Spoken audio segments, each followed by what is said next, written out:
নমস্কার বন্ধুরা, সবাই কেমন আছেন? আশা করি খুব ভালো আছেন। আপনাদের আশীর্বাদে আমিও খুব ভালো আছি। কাকলির আর একটি নতুন ব্লগে আপনাদের স্বাগত জানাই। কাকলির নতুন ব্লগ মানে কিন্তু একদম নতুন নতুন রেসিপি। তো চলুন আপনাদের সাথে শেয়ার করি।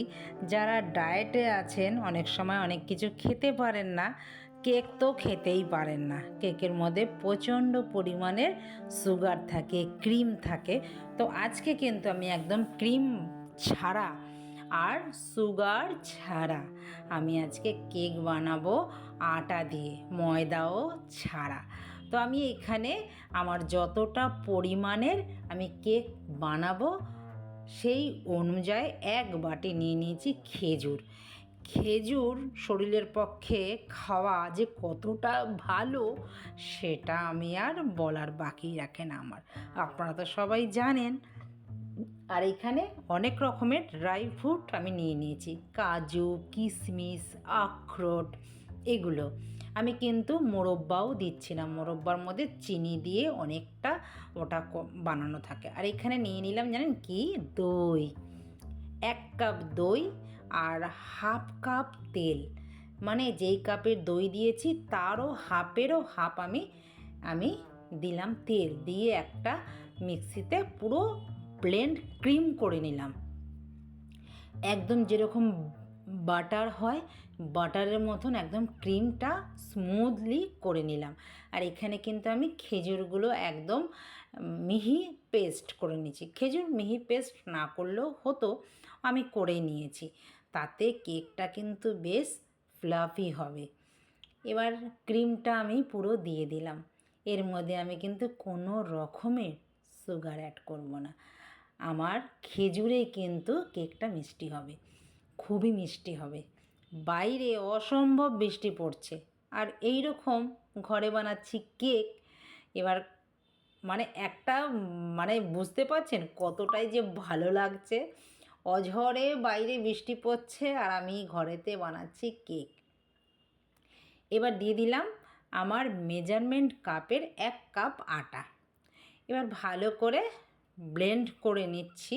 আমি কিন্তু বেশ আস্তে আস্তে করে আমি এটা গুলিয়ে নিলাম। আমি দিয়েছি কোকো পাউডার, বেশ অনেকটাই দিয়েছি। আমি নিয়েছি 3 টেবিল স্পুন চামচের মতন আমি দিলাম কোকো পাউডার। এখানে 1 চামচ ভ্যানিলা এসেন্স দিলাম, আমন্ড গুঁড়ো করে সেটাকে দিলাম, একটু কাজু কিশমিশ দিলাম, একটু আখরোট দিলাম, দিয়ে আবারও ভালো করে ব্লেন্ড করে নিচ্ছি হাত দিয়ে।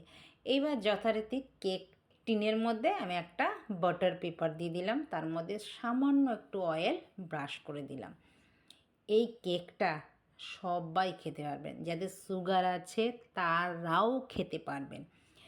এটা বানিয়ে রেখে দিলে এটা 3-4 দিন অনায়াসে ফ্রিজে থেকে যায়, এমনিও রাখা যায়। এটা চা দিয়ে সকালবেলা খেতে খুব ভাল লাগে। 1 কাপ কফি নেবেন, নাহলে 1 কাপ লিকার চা নেবেন। হেলদি হেলদি একদম কেক। অনেকে হেলথ সচেতনের জন্য কেক খেতে পারে না, কেকের মধ্যে অনেক পরিমাণের ক্যালোরি থাকে, এর মধ্যে কিন্তু ক্যালোরি লেস বলতে পারেন। এবার আমার সব ব্যাটারটা কমপ্লিট হয়ে গেল। কেকের যেমনি সাধারণত ব্যাটার তৈরি করা হয় সেমনি করে নিলাম আমি। তারপরে সবার লাস্টে যখন আমি কেক টিনে ট্রান্সফার করব তখনই আমি তার কিছুক্ষণ আগে দিলাম বেকিং সোডা, বেকিং পাউডার দিয়ে এবার সামান্য একটু জল দিয়ে এবার মাখিয়ে একটু দিলাম দারচিনির গুঁড়ো। আমি হামলদিস্তায় গুঁড়োটা করে নিলাম, তাতে কেকটা না অসাধারণ একটা ফ্লেভার আসবে আর খেতেও বেশ ভালো লাগবে। আর আমি ওখানে কিন্তু 10 মিনিটের জন্য 180 ডিগ্রি সেন্টিগ্রেডে আমি মাইক্রোওভেনটা ফ্রি হিট করতে দিয়ে দিয়েছি। ততক্ষণে আমার ব্যাটারটা একদম তৈরি হয়ে গেছে। দেখুন আমি একটু সামান্য জল দিলাম, এবার একই মোকশানে আমি ঘোরাবো। আমার ব্যাটার কিন্তু একদম অ্যাক্টিভ হয়ে যাবে। আগে দিলে অ্যাক্টিভ হয়ে গেলে তো ওভেনে ঢোকালে কিন্তু সমস্যা ছিল কেকের। আমি যে কেক বানাই আপনাদের তো ভালো লাগে, আপনারা অনেক কমেন্ট করেন। আমার যে বাটার কেকটার মধ্যে সবার এত কমেন্ট এসছে, তাদেরকে অসংখ্য অসংখ্য ধন্যবাদ। এই রকম কেক রেখে দেবেন, বাচ্চাদের টিফিনেও দিতে পারেন। আপনারাও যারা আমার মতন হাউস ওয়াইফ আছেন, সকালবেলা উঠেই তো রান্না করা যায় না, বাকি কাজ ঘরে অনেক থাকে, যারা একা কাজ করেন, টিফিন বানাবেন, সবাইকে খেতে দেবেন, তারপরে তো খাবেন। সকালবেলা অনেকে 1 কাপ লিকার চা খায়, তার সাথে যদি 1 পিস এরকম খেয়ে নেন, এটাকে মাফিনও বলতে পারেন। তো মাফিন একটু ছোটো ছোটো হয়, আমি একবারে বড় কেক টিনেই বানিয়ে নিলাম। তো এবার ঢুকিয়ে দিলাম। দেখুন এবার কেকটা অসাধারণ দেখতে হয়েছে, খেতে তো অসাধারণ লাগবে। আমি আগেও বানিয়ে খেয়েছি, আমি মাঝে সাঝে এটা বানিয়ে খাই। ওই যে আমি বেশি ক্রিমি জিনিস খেতে পারি না।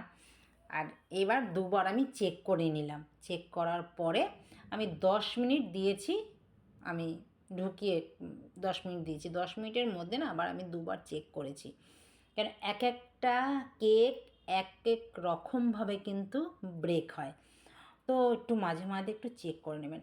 এবার দেখুন আমার কেকটা কি অসাধারণ হয়েছে, দেখলে লোভনীয় লাগছে। আর এটা তো খেতে হেলদি, যতটাই খান কোনো অসুবিধা হবে না। আমিও এখন 1 কাপ কফি নেব, ব্ল্যাক কফি, আর 1 পিস এই কেকটা নেব। পেট ভরে, মানে কি বলবো আর, এতটাই ভালো হয়েছে খেতে, মানে অসাধারণ অসাধারণ। আপনাদের কেমন লাগলো পুরো কেকটা? যদি ভালো লেগে থাকে আপনারাও বানিয়ে এইভাবে খাবেন। তো দেখা হচ্ছে আবার নতুন একটি ব্লকে নতুন কিছু নিয়ে। সবাই ভালো থাকবেন, সুস্থ থাকবেন। ভিডিওটা যদি কোথাও ভালো লাগে লাইক কমেন্ট শেয়ার করে চ্যানেলটিকে সাবস্ক্রাইব করে পাশে থাকার অনুরোধ রইল। দেখা হচ্ছে আবার নতুন একটি ব্লকে নতুন কিছু নিয়ে। নমস্কার, টাটা।